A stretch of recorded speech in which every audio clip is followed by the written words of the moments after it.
If you think finance is all about dry math formulas and complicated spreadsheets, you're missing about 80% of the story.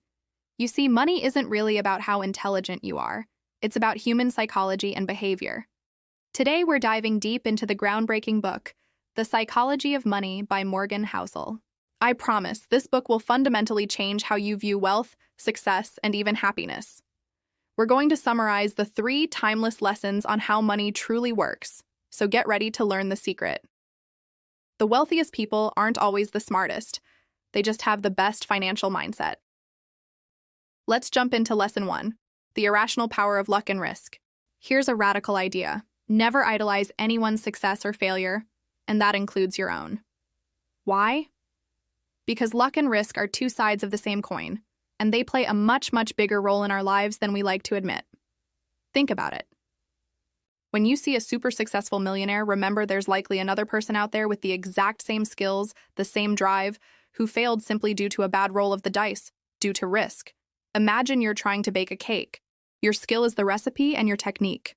But luck and risk? That's whether the power goes out halfway through baking, or if you happen to find a rare, perfect ingredient on sale. The outcome is a mix of both.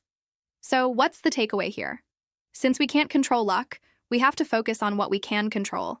That means having humility when you succeed and practicing empathy when you see others fail. Don't be too quick to judge. And most importantly, learn to recognize which financial risks are just too big to take. Some bets can wipe you out of the game completely, and no amount of skill can save you from that. Now for Lesson 2, compounding needs time, not genius. We hear about the magic of compounding all the time, but we often misunderstand it. Compounding isn't a mathematical miracle. It's a time miracle. It's like planting a tiny sapling. For years, it might not look like much, but given enough decades, it grows into a magnificent, giant tree. The real force here isn't the growth rate per day. It's the uninterrupted time it had to grow. Let's talk about the ultimate example. Warren Buffett. Many people think he's the greatest investor of all time, but Housel argues he's actually the most patient investor of all time. Get this. A staggering 95% of his net worth was earned after his 65th birthday. The secret wasn't about earning the highest possible returns year after year. It was his incredible staying power, his ability to simply stay in the game, through all the ups and downs, for decades. The most important financial goal you can have is not to get rich quickly. It's to never go broke. Build a large enough financial cushion to survive the inevitable market downturns and recessions without being forced to sell your investments. Time is your single greatest asset. Use it. This brings us to our final and perhaps most profound lesson. Lesson 3. True wealth is what you don't see. The book makes a crucial distinction between being rich and being wealthy. Being rich is visible. It's the fancy cars, the big houses, the designer clothes you buy to show people you have money. But wealth? Wealth is invisible. It's the money you don't spend. It's the assets in your investment accounts quietly compounding that no one ever sees. So what is the ultimate purpose of this invisible wealth? Housel defines it beautifully. True wealth is time freedom. It's the ability to wake up every morning and say, I can do whatever I want today.